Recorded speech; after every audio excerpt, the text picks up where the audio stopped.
Romanos 12, 1 e 2 diz: Rogo-vos, pois, irmãos, pela compaixão de Deus, que apresenteis os vossos corpos em sacrifício vivo, santo e agradável a Deus, que é o vosso culto racional. E não vos conformeis com este mundo, este século, mas transformai-vos pela renovação do vosso entendimento, para que experimenteis qual seja a boa, agradável e perfeita vontade de Deus. Nós estamos apresentando nossos corpos, a integridade do nosso ser, não só o físico, mas a nossa mente, as nossas ideias, os nossos pensamentos, nosso tempo. Nós estamos apresentando a Deus como sacrifício vivo, agradável, ou nós estamos apresentando nossos corpos para qualquer outra coisa que não seja Deus. É uma coisa a se pensar. Paulo ele fala aqui no serviço a Deus. Lógico, essa palavra culto racional, no grego é lógico. Esse lógico que nós traduzimos para português para lógico. Lógico e razão tem a mesma origem de palavra, né? Então, esse lógico é razoável. De razão. Razão. É razoável. O texto é mais ou menos assim, Paulo está falando para cristãos, né? Ele não está falando para indivíduos que não conhecem o Evangelho, mas ele está falando, é razoável que a nossa resposta a Deus, né, que é apresentar o nosso corpo, a nossa mente, a nossa alma, o nosso ser, a integridade do nosso ser, será que é razoável apresentar isso que nós estamos fazendo como resposta à iniciativa gratuita de Deus em nos salvar? Será que nós estamos sendo razoáveis em responder de forma positiva a essa iniciativa de Deus em nos buscar da nossa condição em que nós estávamos? Ou esse serviço a Deus que nós estamos fazendo, que na verdade não é a Deus, é a qualquer outra coisa, ele não considera a iniciativa gratuita de Deus em nos salvar. O que ele está falando assim, ó, Deus tomou a iniciativa de nos salvar pela graça, e a nossa resposta é apresentar um serviço a Deus. É razoável. Esse culto racional significa que, no mínimo, é razoável por tudo que ele fez por nós. E, no entanto, nós introduzimos o quê? Um culto irracional. Um culto, quando nós apresentamos um serviço a quem não é Deus, a essas divindades que nós introduzimos e mesclamos com a verdade, nós estamos dizendo para Deus, a iniciativa gratuita em me salvar não serviu para nada. Não vamos nos deixar, né, moldar por aquilo que parece ser verdadeiro e que é falso. Vamos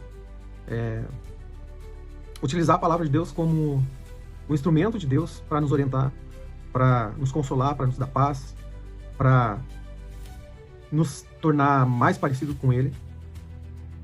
E saber que o poder é dele. Que essa energia, que na verdade não se confunde com Ele, essa ação de Deus, é para nos trazer para Ele. Então, que a nossa fé nele seja uma fé salvífica para nos levar à eternidade. Muito mais do que energia para afastar as coisas ruins, evitar doença, os negócios que não prosperam, os relacionamentos que se rompem. Todas essas coisas são inerentes a nós, mas que isso fazem parte do todo, que é muito maior.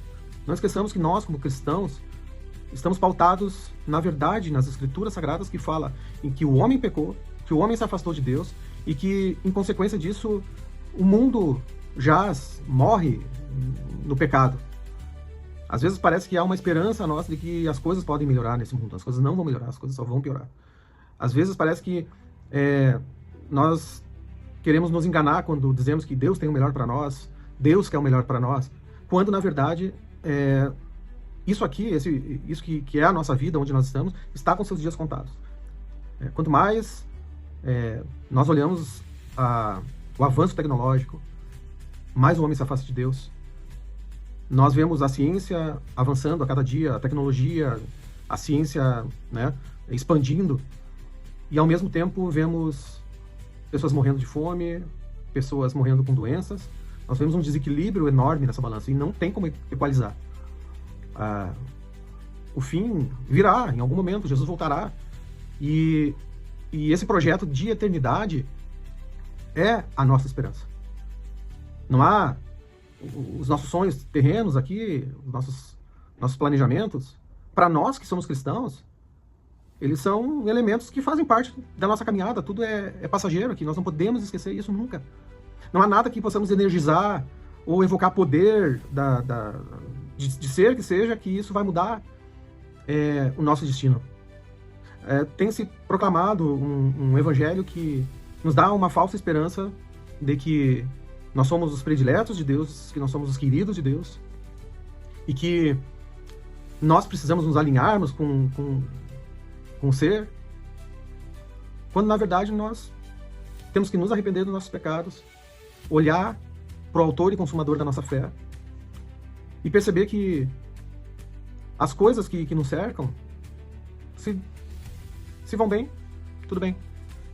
Se vão mal, temos que analisar se não é prática das nossas irresponsabilidades, se não é resultado das nossas irresponsabilidades, se não é resultado do nosso afastamento de Deus, da nossa da nossa desatenção do nosso relacionamento com Ele. Todas essas coisas têm que ser observadas. Não existe passe de mágica. Não existe palavra que vai nos orientar a sermos bem-sucedidos, prósperos, quando o que nós precisamos é estar com Ele. Sabe? O materialismo que nos cerca, o discurso dos nossos sonhos serem realizados, os nossos planos não valem nada se não estiverem alinhados com Deus. Esse Deus que criou todas as coisas. Esse Deus que muitas vezes nos restringe porque Ele nos ama. Eu até ia comentar uma passagem lá do jovem rico. Eu até anotei aqui, depois eu acabei apagando. Jesus é abordado por um jovem rico e em um determinado momento ele pergunta para Jesus o que é preciso fazer para ter a vida eterna. Aí Jesus cita uma série de orientações, ele diz que cumpria todas e mais um pouco. Em determinado momento Jesus fala assim, tá, então vai e vende tudo que você tem, dá aos pobres e você vai ter a vida eterna. Aquele indivíduo saiu triste daquele encontro. Você já parou para pensar que parece que Jesus estava maquinando entristecer aquele indivíduo? Não, Jesus estava amando ele. Jesus estava querendo libertar ele daquilo que aprisionava. É opção dele aceitar ou não. Ele não quis, provavelmente, o texto não fala. Mas pelo fato de ele ter saído triste, ele deve ter pensado assim, meu Deus, vou ter que vender tudo para ter a vida eterna. Às vezes, nós somos induzidos a pensar que Deus vai dar riqueza para nós, que enquanto nós vivemos nessa terra, nós temos que viver como filhos de Deus, para demonstrar que Ele está conosco, ou que Ele me abençoa. Mas isso não é nada. Jesus foi levado durante a tentação do deserto por Satanás, na parte mais alta do templo, e Satanás olhou para ele e falou assim, isso tudo pode ser teu se você me adorar prostrado. Isso tudo vai ser consumido, vai ficar.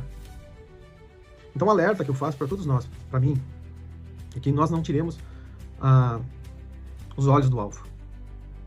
Que nós oremos, busquemos a Deus, congreguemos, que nós possamos buscar instrução na sua palavra, que nos orienta. O Espírito Santo, ele nos habilita a entender o quão nós somos necessitados de Deus. Esse é o principal.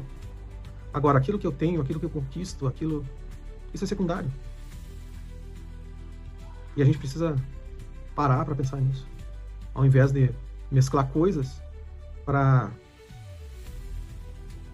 tentar nos iludindo, achar que Deus vai fazer algo. Às vezes Deus não vai fazer nada, porque Ele já fez na cruz do Calvário.